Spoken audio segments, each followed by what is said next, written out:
నమస్తే అండి. ఇక్కడ మీకు తమిళ పెడుతున్నాను చూడండి. ఏపీ రోడ్లపై తెలంగాణ అమ్మాయిల రియాక్షన్ అంట. ఒకసారి ఏం మాట్లాడుతాం వినిపిస్తాను చూడండి. రత్నకుమారి, నేను హైదరాబాద్ కుక్కట్పల్లి నుంచి వచ్చాను.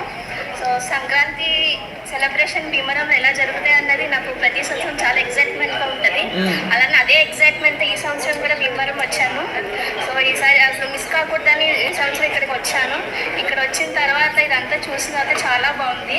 ఇక్కడ జరిగే సెలబ్రేషన్స్ కానీ కోడి పందాలు కానీ ఏదైనా సరే చాలా చాలా అయితే చాలా బాగుంది.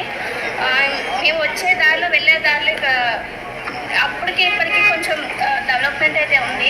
అప్పుడైతే రోడ్లు చాలా కోతులుగా చాలా ఇబ్బందిగా ఉండేది. ఇప్పుడు అలా లేదు. మేము ఎక్కడికైనా తిరగలుగుతున్నాము, ఏదైనా చూడగలుగుతున్నాము. సో హైదరాబాద్ నుంచి భీమవరం వెళ్ళాలంటే నాకు తెలిసి 4 రూట్లు ఉన్నాయి. ఒకటి విజయవాడ నుంచి డైరెక్ట్గా ముదినేపల్లి, అదే గుడివాడ ముదినేపల్లి నుంచి లెఫ్ట్కి వెళ్తే కైకులూరు ఆకువీడు అలా భీమవరం వెళ్ళొచ్చు.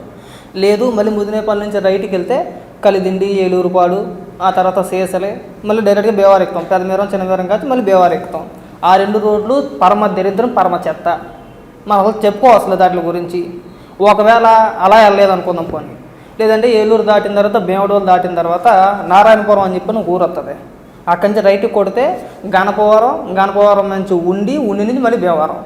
అసలు అలా వస్తలేదు మనం. అక్కడ రోడ్డు ఉందంటే ఎవడో నమ్మడం. అక్కడ గుంతలు తప్పితే రోడ్డు కనపడదు.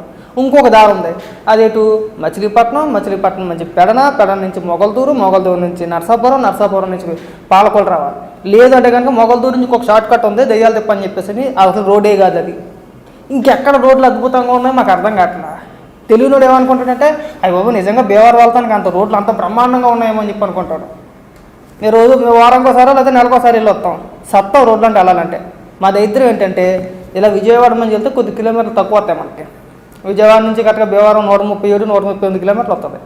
అది మానేసి ఇంకో 70 కిలోమీటర్లు ఎక్స్ట్రా తిరిగి మేము చుట్టూ తిరిగి వెళ్తాం.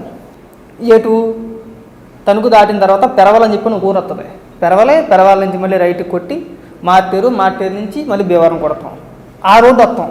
ఈ రోడ్డు నుంచి మేము వెళ్ళాక 70 కిలోమీటర్లు పోతే పోయినాయి అని చెప్పేసి వెళ్ళాక హైదరాబాద్ నుంచి భీమవరం వెళ్ళిపోయారంట. రోడ్లు అంటే అద్భుతంగా ఉన్నాయంట. ఇక్కడ ఎవడో చెవుల్లో పూలేం పెట్టుకుని తిరగట్లా. తెలియనోడికి చెప్పండి, మాకు చెప్పమాకండి. భీమవరం రోడ్లు ఎలా ఉంటాయో, భీమవరం నుంచి పాలకొల్లు రోడ్లు ఎలా ఉంటాయో, ఆ చుట్టుపక్కల ఏరియాలు ఎలా ఉంటాయో అవన్నీ మాకు తెలిసిందే. మీరేం కొత్తగా చెప్పవసరలా. భీమవరం రోడ్లు అద్భుతంగా ఉన్నాయి. ఎక్కడ అసలు రోడ్లే లేవు కదా ఏపీలో.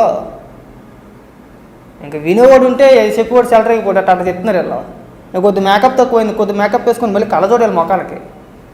ఏపీ రోడ్లు అద్భుతంగా ఉన్నాయి. రోడ్లే లేరు నాయన మా భీమవరం వెళ్తాం అని చెప్పి మేము పెడుతూ ఉంటే వీళ్ళేమో ఇక్కడ నుంచి వచ్చేసి రోడ్లు అద్భుతంగా ఉన్నాయి. చెప్పు నువ్వు ఏ రోడ్డు బాగుంది బ్రహ్మాండంగా ఉంది? నేను చెప్పాను కదా ఇప్పుడు 4-5 దారులు, అందులో 1-2 చెప్పండి. మీరు అలా ఎందుకు వస్తున్నారా? ఆ రోడ్డు అంతా పరమ చెత్తగా ఉంది. ఇక జగన్మోహన్ రెడ్డి అధికారంలోకి వచ్చిన తర్వాత భీమవరానికి సపరేట్గా రోడ్డు బ్రహ్మాండమైన రోడ్డు వేసారు. మీరు ఎలా వెళ్ళాలని చెప్పేసి రోడ్డు పేరు చెప్పొచ్చు కదా, వింటాం కదా. సిగ్గుసేరో లేకపోతే సరే ఇలాంటి పేడ్ ఆర్టిస్టులు పెట్టుకొని ఇంకా జనాన్ని మోసం చేద్దామని మా భీమవరం వాళ్ళు చూడాలి వీడియో చెప్పించి కొడతారు ఈ మాట్లాడాలి ముగ్గురిని కూడా.